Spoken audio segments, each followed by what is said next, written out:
Let's call the meeting to order. This is the City of Marshalltown City Hall Council Chambers regular meeting, and the date is February 26th, 1918. It's 5:30 p.m. It also happens to be my 65th birthday. I just thought you might want to know that. Thank you. Yeah.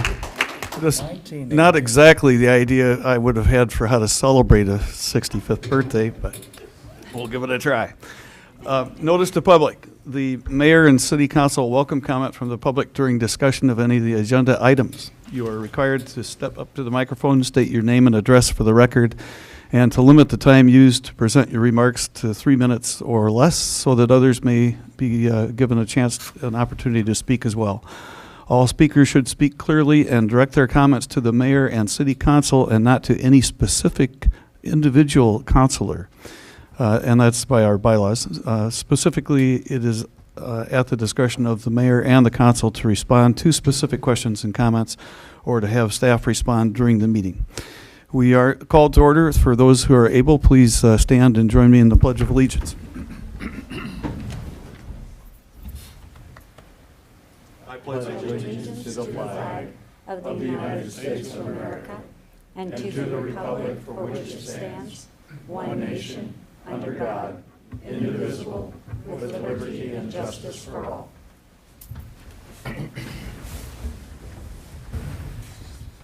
Thank you. Can we have the roll call, please? Hoop. Here. Lamer. Here. Martin. Here. Weirin. Here. Cahill. Here. Gowdy's absent. We have a quorum. It's now time for the mayor, council, and administrator comments. I'd like to make a comment. I heard a complaint that somebody who watches on TV is distracted by the fact that I'm using a laptop. And I have to tell you, I don't try a jury case without using a laptop. I rarely go to meetings without using a laptop. Like the judges like to tell people in my jury trials, they're up there typing and they assure the juries that they're actually working and what they're seeing is the transcript. They aren't answering emails or betting or ordering things on Amazon. I'm not doing that either. So you're just going to have to bear with me. I do have a familial tremor, so I can't write well enough to read my handwriting anymore. Both my parents had that, and so for the last 10 years I've had to rely on the keyboard, and I'm getting a little worse at typing even. But I apologize to those who are offended by it, but expect it to continue for the next 4 years, just saying. Is there anybody else on the council or Madam Administrator? Yes, Mr. Martin. I'd like to just relay an experience I had, very favorable, with the comm center. Spent several hours there and thoroughly enjoyed it, learned a lot, and I'm willing to go back. Being quiet, keeping my fingers off of any of the dials or lights. I certainly would invite people who want to go in and spend some time to make arrangements. So again, I'm very appreciative to the staff. They work long hours, sitting hours, and that will change with their new environment at the police and fire station. So, thank you. Yes, sir. Just wanted to remind everybody in my ward that we're voting tomorrow for a new council person for right over there. So don't forget tomorrow. Thank you. Back to the comm center, about a month ago, I was there for the shift change and saw the same thing. But it's in that dank basement next door here. I can't wait to get the staff moved out to where they actually have a window and are looking out. You can't believe how well they can juggle taking a phone call, taking a radio call, and looking something up on the computers. It really does take a skill set there. Anyone else? Okay, let's go on to item number F, or letter F, the consent agenda. Is there a motion to approve it? I move for approval, Your Honor. Waiting for a second. I'll second. Any discussion? All those, still can't do it that way. Call the roll. Hoop. Yes. Lamer. Yes. Martin. Yes. Weirin. Yes. Cahill. Yes. I'm betting by the end of 4 years, I'll quit asking for everybody to vote together.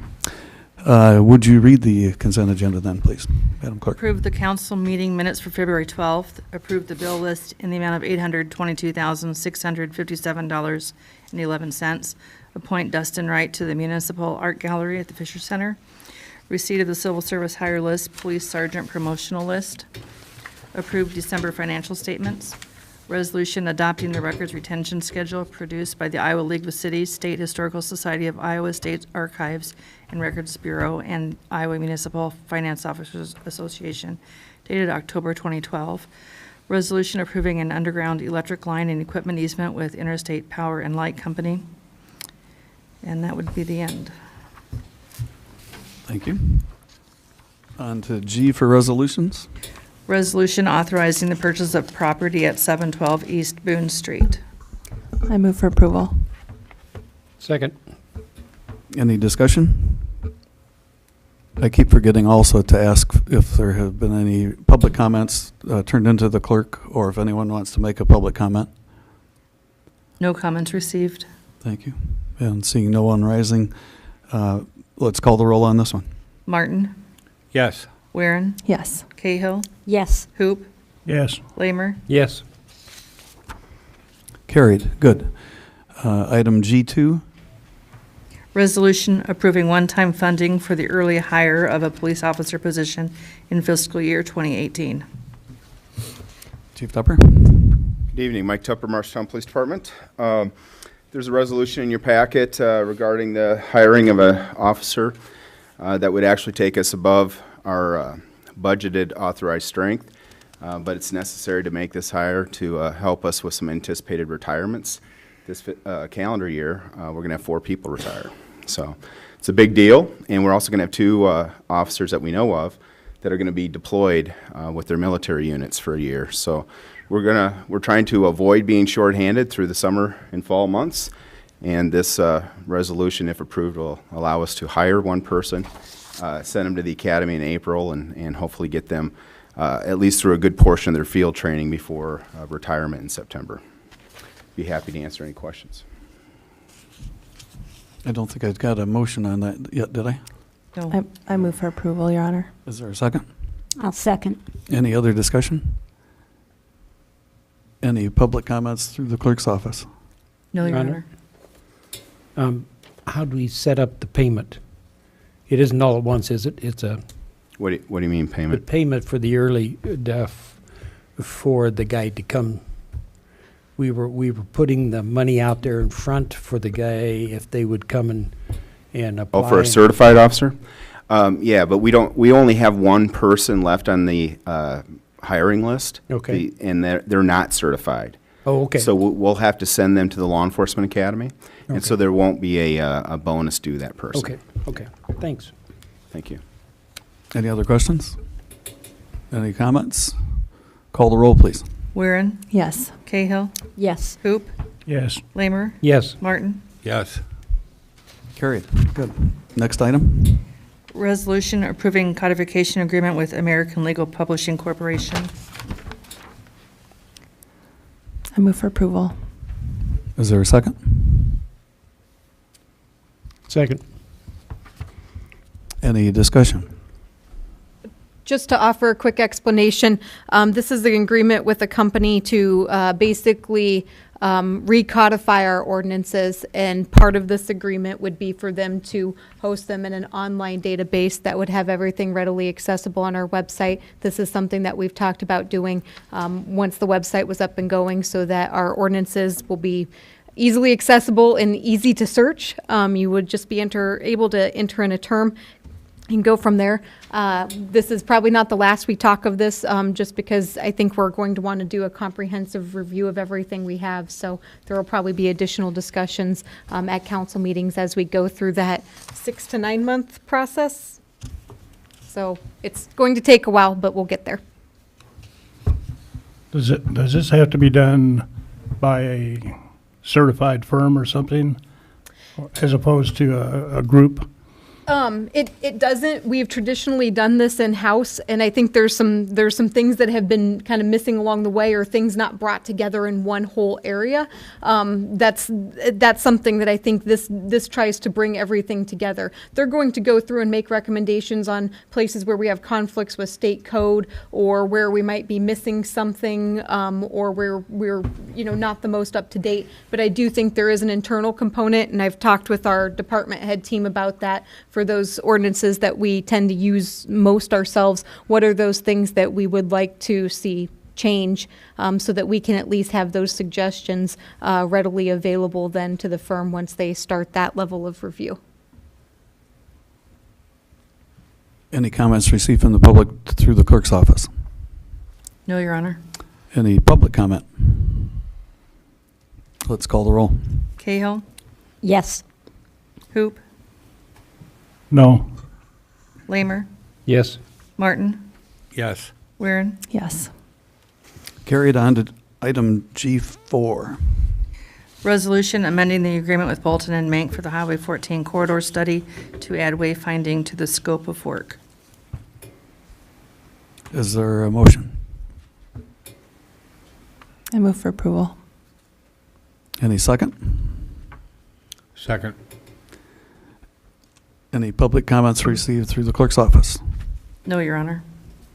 Discussion or any public comment on this issue? Can I offer a quick explanation? And I was going to say, I believe we do have Jim Harbaugh with Bolton and Mink, who is here tonight. As we were looking at the Highway 14 study, and we'd signed on with Bolton and Mink, that was about the same time that we'd submitted a grant application to the Martha Ellen Ty Foundation for $20,000, of which we would match $20,000 to secure a consultant to work on wayfinding.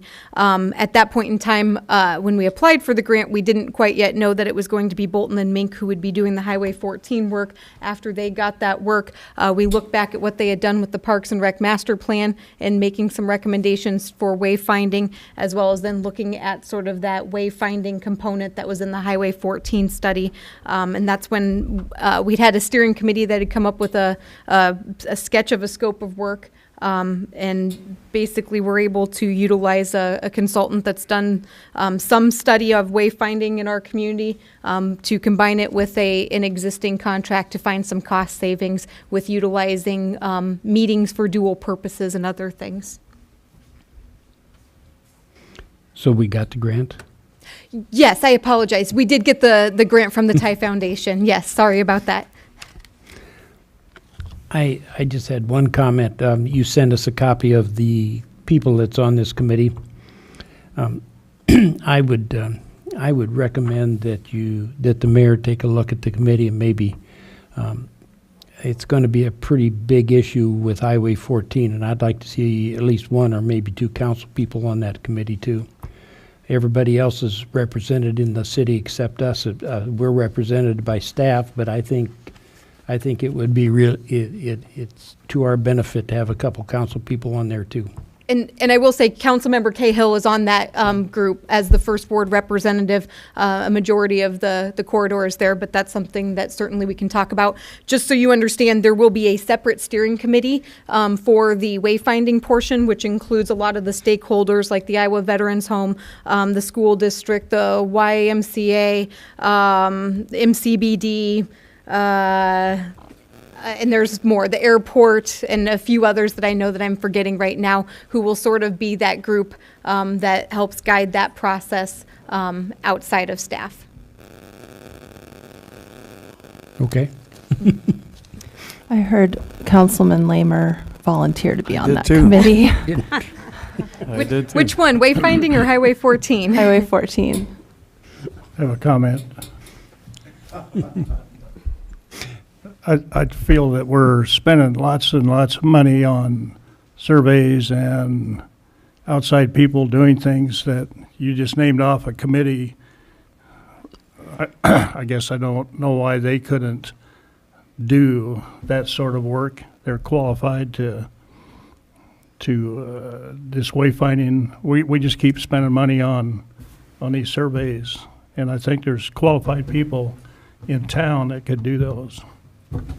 One clarification to put out there with the scope of work is that we're talking design, that they're going to be designing signage as well and providing options. And while I certainly believe that there are things that we can do internally, and one of those in the scope of work that we have basically agreed to do is to do the inventory of signs. Right now, we don't know where our signs exist, and so that was one of the ways that we were able to cut back on the cost, as well as by basically volunteering that steering committee and hopefully some others to go around with some GPS locators and to get locations for the signs, which benefits not only the consultant but also our own department as well, our street department, because then we know where our signs are. Any other comments or questions? Harley Murrah, 1004 Ratcliffe Drive. I agree with Councilman Hoop here that this would really be a waste of money, since we have people in the city that could do this already. And most of our, like the Soldiers Home and everything, have excellent signs now in the high school. I think we do not need to do this. Thank you. Thank you. If there are no other comments or questions, let's call the roll on this one. Hoop, No. Lamer, No. Martin, No. Weirin, Yes. Cahill, Yes. Okay, it did not carry. On to item G5. resolution approving preliminary and final plat for Godfrey subdivision.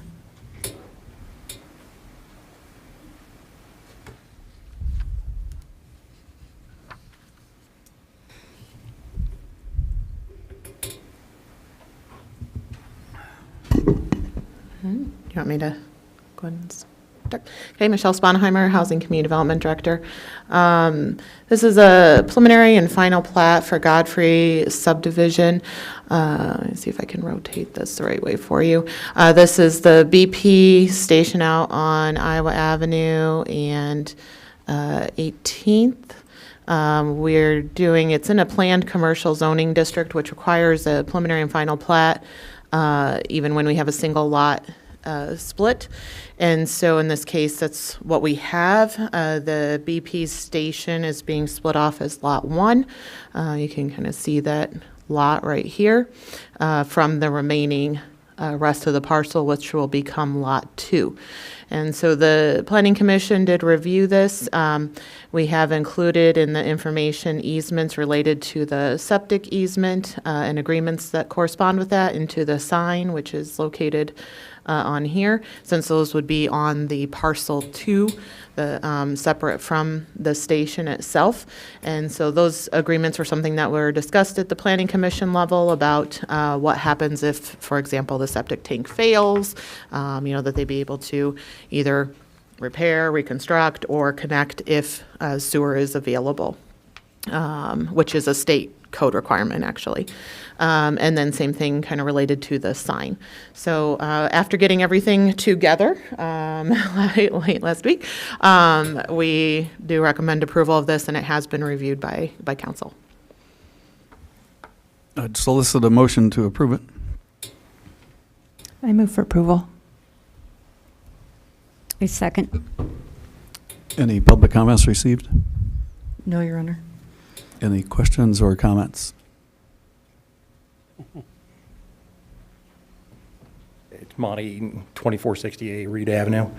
By doing the split, you're actually setting a precedence that you're going to allow septic tanks to be on adjacent properties not owned by the property owner that the septic tank serves. I don't know if anybody spoke to Mike Kuntz, the county person that deals with septic tanks all the time. He said it's a horrible legal nightmare. You're basically turning that lot into a non-valued piece of property in Marshalltown. You're not supposed to drive across the septic tanks. You're not supposed to concrete over the top of the septic tanks. So you're making a legal nightmare for the city on this one. Just what happens if Godfrey decides, or the owner of the lot decides to stop paying the taxes? Does the city go repossess the ground? Now they've got a piece of ground they can't do anything with because there's an existing septic tank on there? It's just a legal nightmare coming the sign variance, you're setting a precedence on that one too, or are you going to allow everybody else to do it? Like Hampton Inn, the new hotel, they don't have any signage up next to Casey's, next to Iowa Avenue, because they don't own that ground and they can't put a sign there. So you're setting that one up. You also are allowing a entrance easement, which BP is going to use. Now, who's going to be in charge of that?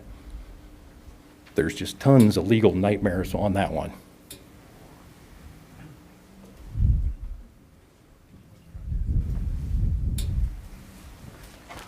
Kevin Hitchens, 102 East Church Street, representing Godfrey Motors, who is the seller in this transaction, selling the BP station to the buyers. I would disagree with Mr. Eden about any type of precedent or legal nightmares being in place. Basically, the BP buyers don't want this additional lot. Godfrey Motors is willing to keep the lot, maintain the lot such as it is, which is basically a grassy area with a lot of hills and valleys and really not very usable space. The agreement for the sale provides for handling any easements necessary for the leach field should they fail, and how those are handled. So that is all set up in advance.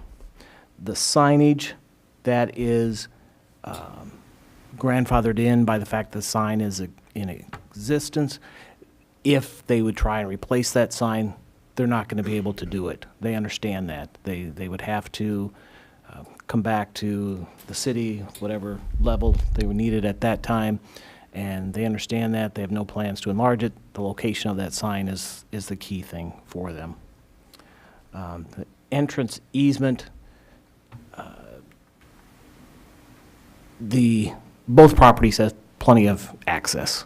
It's just the way things are right now, that lot that Godfrey Motors has continued to have, he doesn't really have any need to get into it, but he can get into it from the north, he can get into it from the east. Doesn't really have to have that easement through BP, but that's the existing spot, so that's the easiest thing for him to use at this point. So it's not going to create any problems should there be any development on this lot in the future, which there is no plan for right now. Thank you. Thank you. Any other comments? Mr. Martin? I'd like to question our city attorney if he has any comments or input at this stage. Roger? Pardon me, I wasn't the one who reviewed it. I have seen that there are easements in place that would allow for the care and maintenance of the septic and easements for the sign. Those are part of the package that have been, I believe, presented.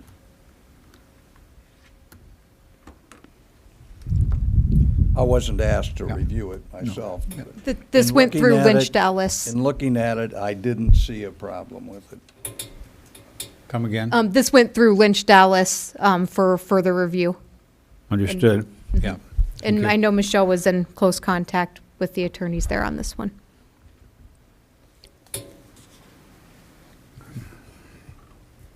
I've always considered myself to be a legal nightmare.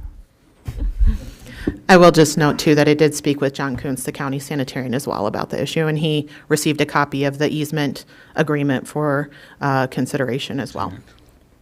Okay, thank you.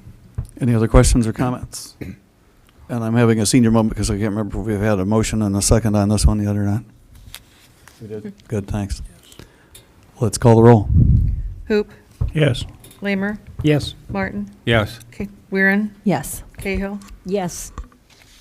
Carried.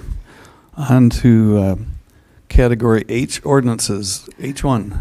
Second reading of ordinance amending Chapter 21 offenses and miscellaneous provisions, Section 54, prohibiting the use of consumer fireworks and display fireworks to add a civil penalty.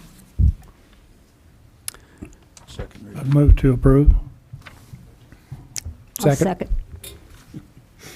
Call it a tie. It goes to Cahill. She's the new one.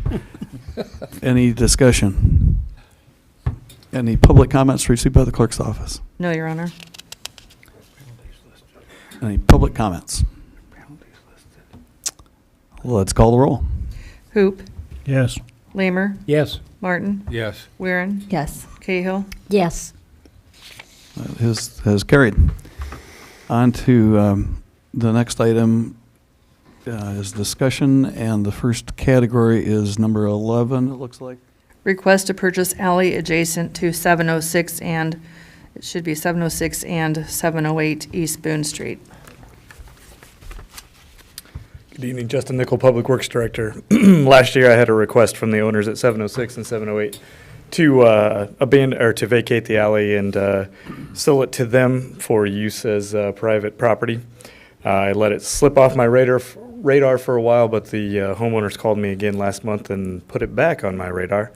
As such, you've got the request, a map of the alley, and then the average calculated value using both of the lots, 706 and 708, which gets to a sale price, I believe, of $1,086 for the alley. I'd be happy to answer any questions.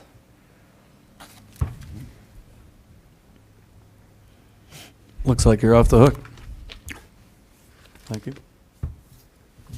Just to note then, if there's no objection to this, this will come forward on the March 12th council meeting as a resolution to set the public hearing on the disposal of property. Thank you. Do we have to vacate it first? Sure. I think we have to It- vacate it before we can There sell will be it. lots of things that will happen, hopefully concurrently, to move it as quickly as possible if there's no objection. Okay. Let's go on to item number 12, which is the Coliseum renovation. Yes, I'll do a quick little introduction to this, but I think Michelle and Ann are probably going to do more explanation. We have a contract with GTG Architects to begin the design of the Coliseum renovation, which is to be based on the feasibility study. We've now had an issue come up where the State Historic Preservation Office has said that by doing it as we have contracted to do it, we would then be removing ourselves from any funding where a historic preservation review would be part of the process with the design as proposed. So this is the first time we're talking about this. I don't know that anybody's expecting a decision tonight, but we'd just like to know your thoughts and how you would like to proceed, or if we need to bring this back for another meeting, whatever. We'd just like to know where you'd like to go with this.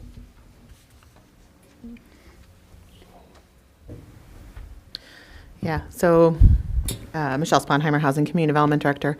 As Jessica noted, we did receive, as you recall, we applied for Iowa Great Place funding later last year, and as part of this project. And unfortunately, we were not awarded that grant.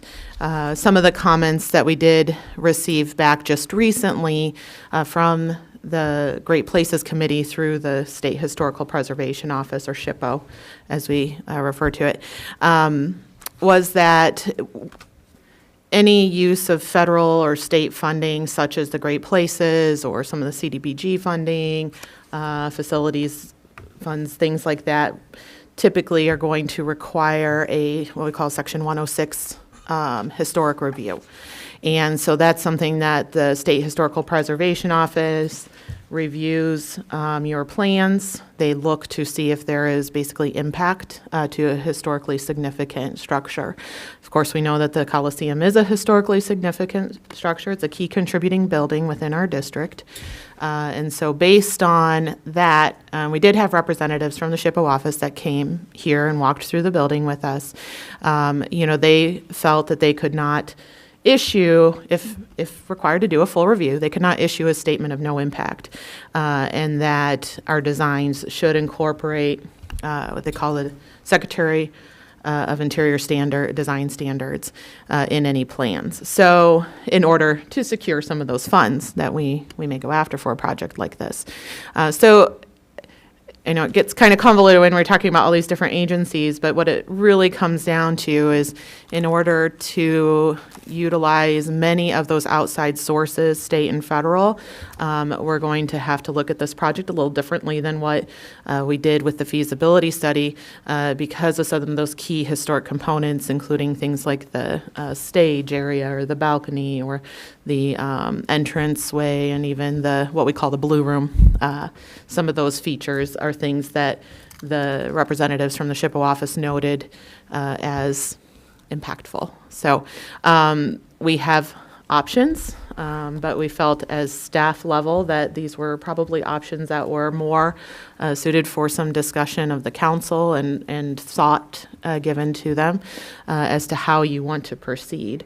Because we certainly have to look at a route of either going after those grant dollars and working with that, or going after where some of our needs may lie from our programming for recreation needs that certainly Ann can talk more to, and why we came to the conclusions we did as part of the feasibility study, or moving in a completely different direction. So those are some of the kind of where we got, how we got here, and thoughts to think about in moving forward. Entertain any Did you want us to go through the 4 options that we summarized in the memo? Sure. Okay. We can tag team this, Michelle. Sure. Option 1 we thought was to do what the Historic Preservation Office would like us to do, which would be a historic renovation. So the upside of that would be that it does put us in contention for, or gives us the ability to apply for those state and federal funds that Michelle just mentioned.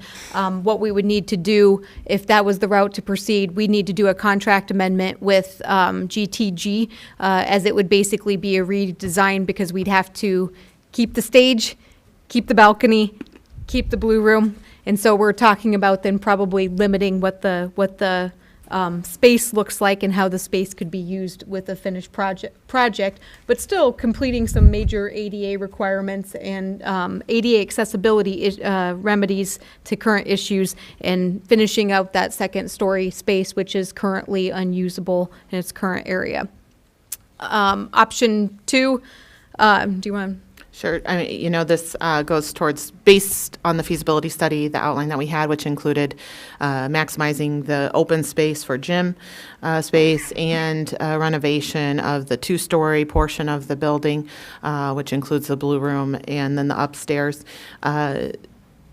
Going with the feasibility study means that, of course, those funding opportunities most likely will not be available to us, in which case we need to think about other funding opportunities that are most likely local. So whether it be through, we've talked about TIF, or Jessica, you might have to fill in on some of the other options that might be available for facilities, public facilities that are our funds, essentially. Mm-hmm.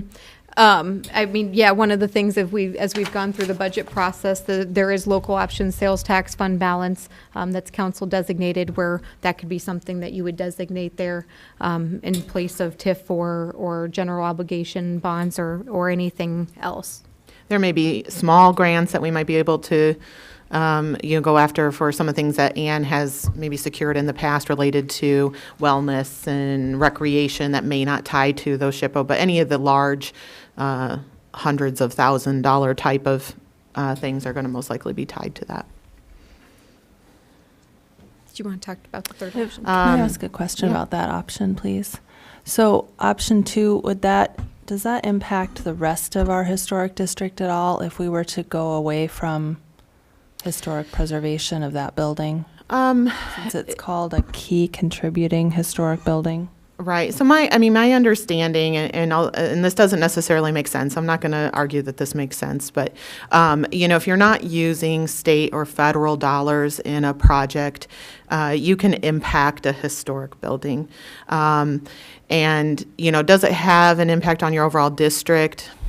That's hard to say. I think we have enough contributing buildings and historical features within our district as a whole. It's not going to be like, well, now you don't have a designated district. obviously would have an impact on this building if we chose to move away from some things.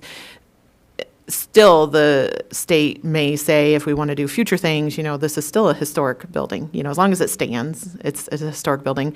And I've heard from some, even if it's not standing, you still have a historic site. So the impact on what it would have on the district as a whole, I can't speak to in its entirety, but it won't make the district go away. I do know that. We will always still have a district, and there's enough historic components within that would remain. Any other? The third option, this was something that has been brought up over the years. Possible demolition of the building or portion of the building. If it does not meet our needs, it certainly probably isn't a popular position for many folks, but it is an option. If the space is not, if it is to a point where it becomes cost prohibitive for us to maintain it and it doesn't serve what we are needing, is that an option that the council wants to consider, or sale of the property as a public building?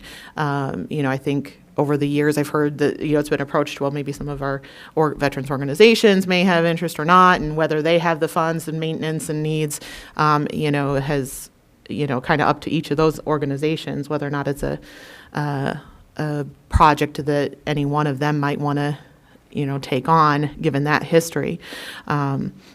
So it's an option. We wanted to provide you with all of them. I'm not certainly recommending that we do that. We know how important our historical buildings are to our community, but it is something that is available and out there.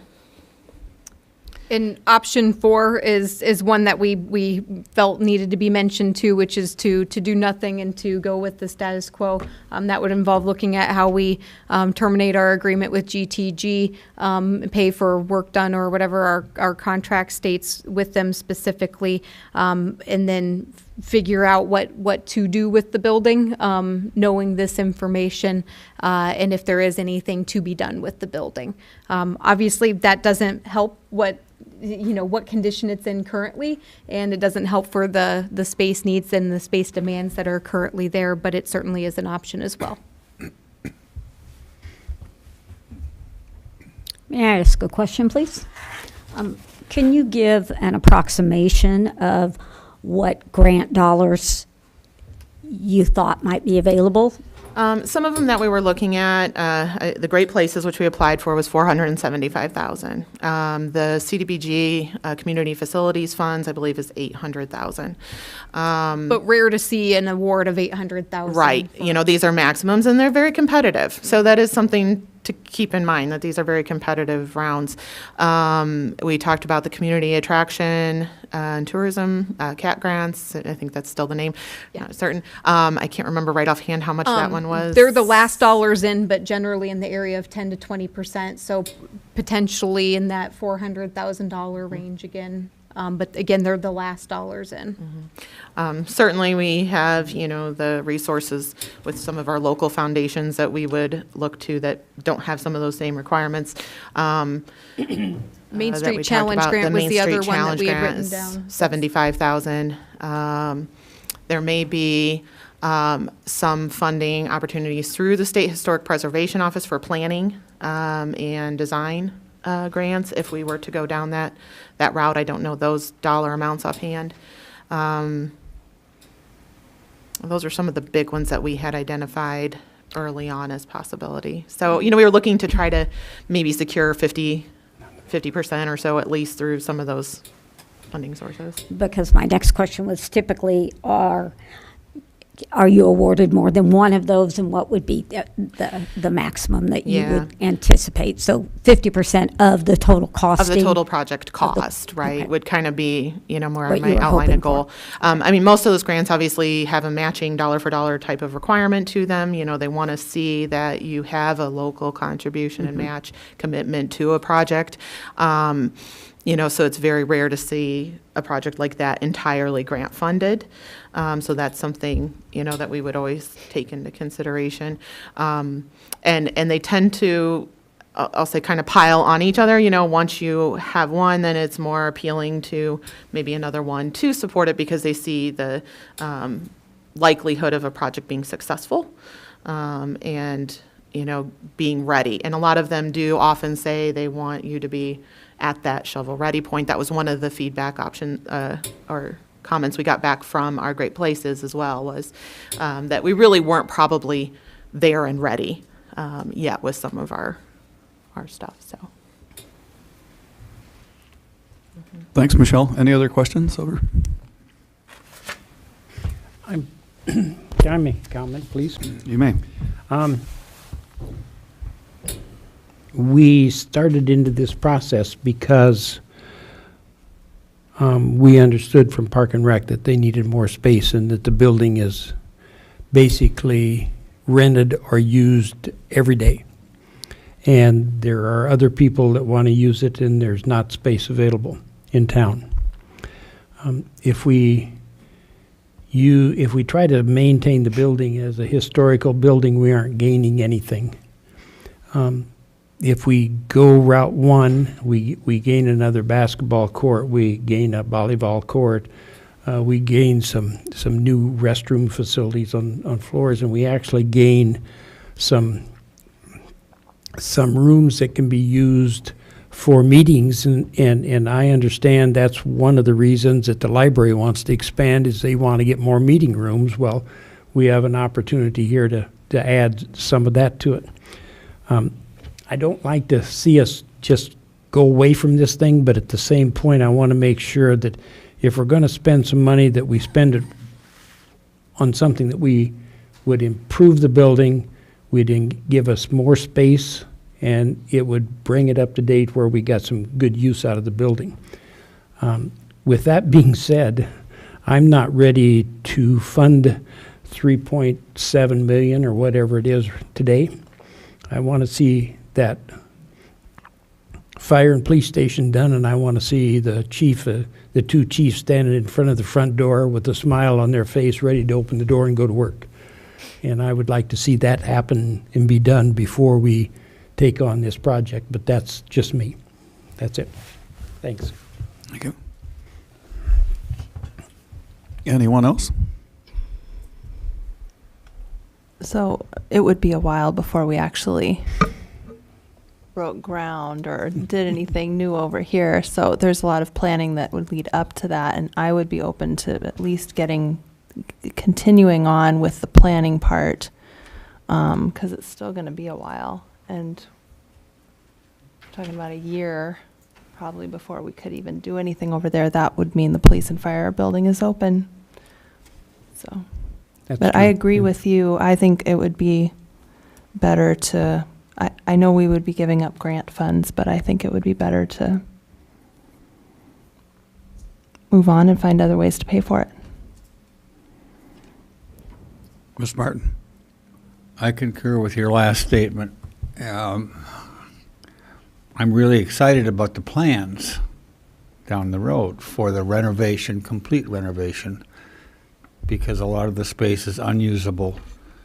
It does not have real good handicap access, a lot of things. However, there are limits to what we have now, what we can do now, and I would like to keep the option open. I'd hate to put any more money into the current facility. I'm appreciative of historic value, but if it's not relevant, not timely, and not usable, don't go that route. Let's keep it open.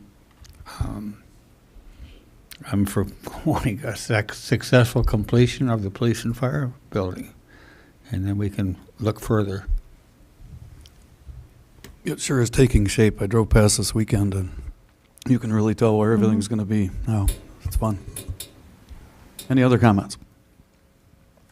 Yes, sir. Hello there, Lonnie Hoagland, 909 Stegman. I'm not really abreast on all the situation for sure, but in the same building, we all kind of know the parking lot on the west side of it. It was rebuilt, looks beautiful, but I believe there was a trade made with the property owner in the middle of that parking lot for a piece of property on the south edge. The Hispanic grocery store owns about 5 of those stalls, and they've called me as a towing company, hey, get those customers that aren't their customer off their property. That might be looked into. I don't know if all the council members know how that goes, but I think that's exactly how it goes. It looks like it's a city parking lot, but it's complicated. There's a sign on that building that says, don't park here, it belongs to the grocery store, but that ought to be addressed and fixed somehow, because I feel very horrible towing a very nice lady from Des Moines that was coming to a wrestling meet, and I didn't charge her. It was bad. Should have never been sold that way.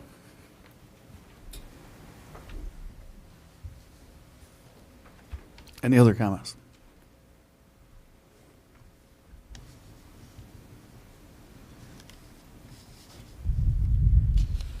Hi, Jim Palmer, 3111 South 8th Street. Probably 10, 12 years ago, I sat on the Coliseum Commission Board, and I chaired that board. And we made a statement at that time that we believed that the Coliseum needed to stay open, not only for our veterans, but as well for the community to use. So I want you to really consider hard what we do with that Coliseum. It's a great attribute to this city. And it will have some purpose. You're right, the schools are booked pretty solid with their gymnasiums, but you can find space. You just have to really work it. So I think there's a great benefit for having that, and we need to hang on to it. Thanks, Jim. Any other comment? Let's move on to item J, public comment. Members of the public may make comments on any item which is not on the agenda during this time. The speaker shall approach the microphone, state his or her name and address. Comment should be limited to 3 minutes unless a longer comment is authorized by the mayor. The speaker shall direct comments to the mayor and to the city council as a whole. The mayor and councilors are not to engage in a discussion or debate on items raised by members of the public, and no action may be taken on any items raised in the public comment section in order to comply with the open meetings law. Is anyone interested in making public comment?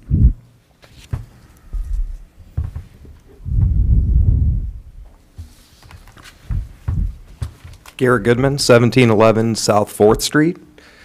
I basically just wanted to come today. I'm the owner of the Flying Elbow. Some of you might be familiar with that. We started a food truck last fall here in town and went very successful. It's great for us. In November, we purchased the former Corner Tap building, and we're planning on opening the food truck business in the Corner Tap building here.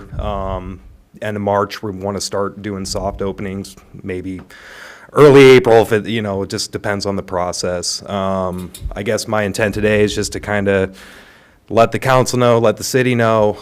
We're planning on doing the same sort of menu we did in the truck. It's like gourmet hot dogs, stuff like that. But we're also going to be utilizing the tap system from the former Corner Tap. And we're going to sell beer and wine. And we're not going to sell liquor. So we're working on the license with that. I've been working with the city clerk, and she's been very helpful. I had a little hiccup on my end with the state, but we've got that figured out and everything. So the next meeting, I hope to proceed with that. And I guess that's all I really had to say. Thanks for sharing that. I noticed the signs were up. That's kind of fun to see. Yeah. And I love your building idea down by the lumberyard. Yeah, and that's going to be that's still actually proceeding too, but there'll be more on that later this year. So, happy birthday! Yeah, thanks. I'm not a big hot dog fan generally, but that was the best hot dog I ever had. So yeah, we went out when it was like 20 below during the, I don't know if it was the holiday stroll night. It must have been when they had the ice rink out there. Yeah. Didn't you have the truck out then? Yeah, that was great. Very, very cold, but good hot dog. Good. Yes, sir. Harley Murrow, 1004 Ratcliffe Drive.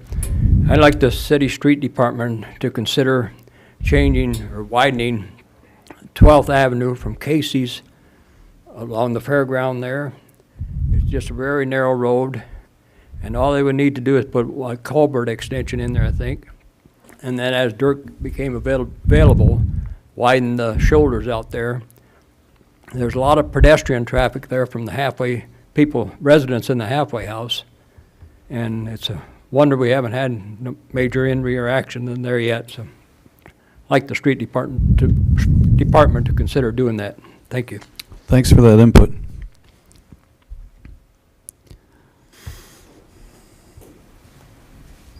That reminds me when we were doing West Olive, and it did take another year, and it took a little more money, but by George, we got it safe for people that want to walk or have a buggy there.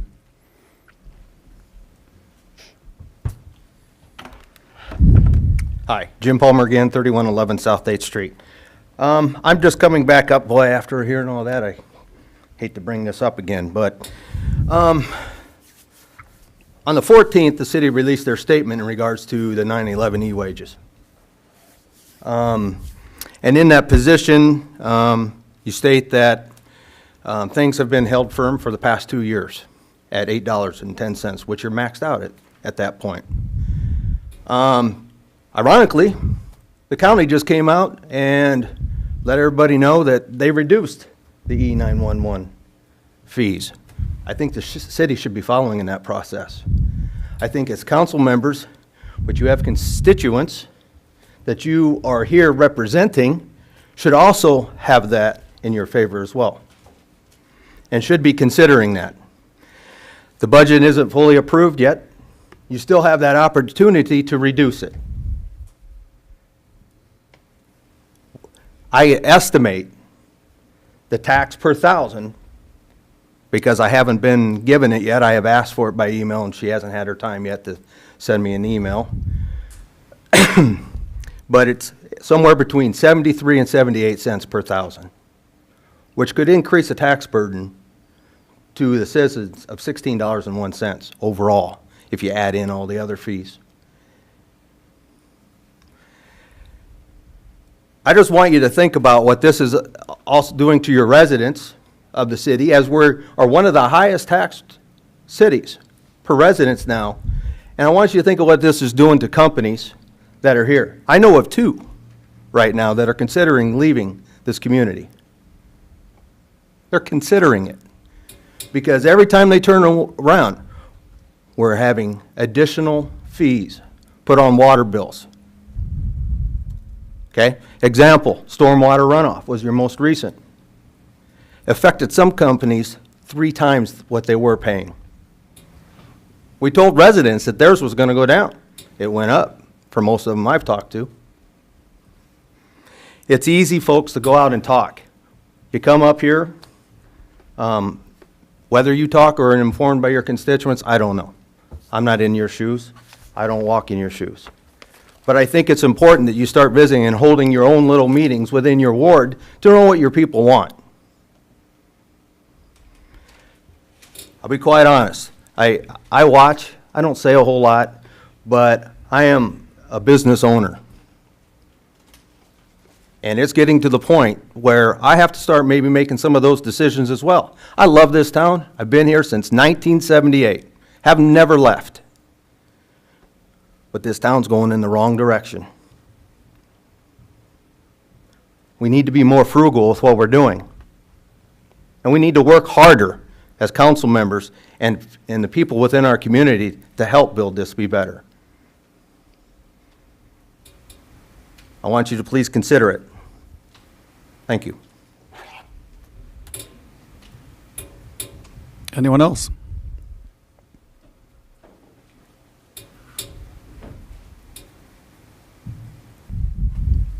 Reed Riskadal, 1412 South 5th Street. I think it's been very well said by the gentleman right before me. And honestly, think about the people that we are. Do you see him come in here and complain about other things?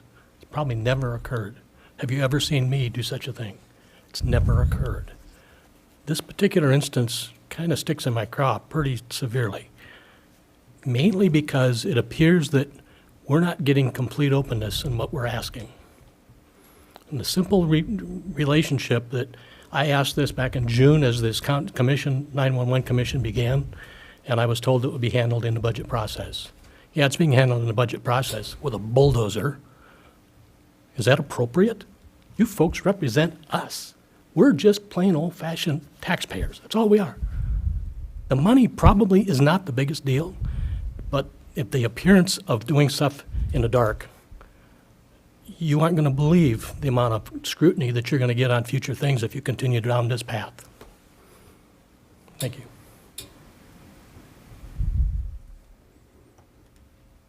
The mic is open.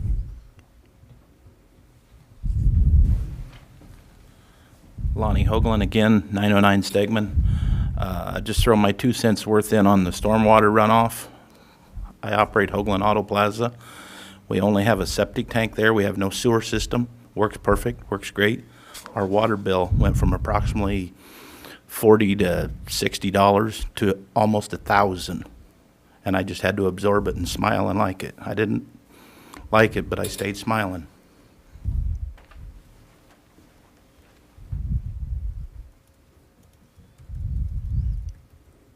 Anyone else?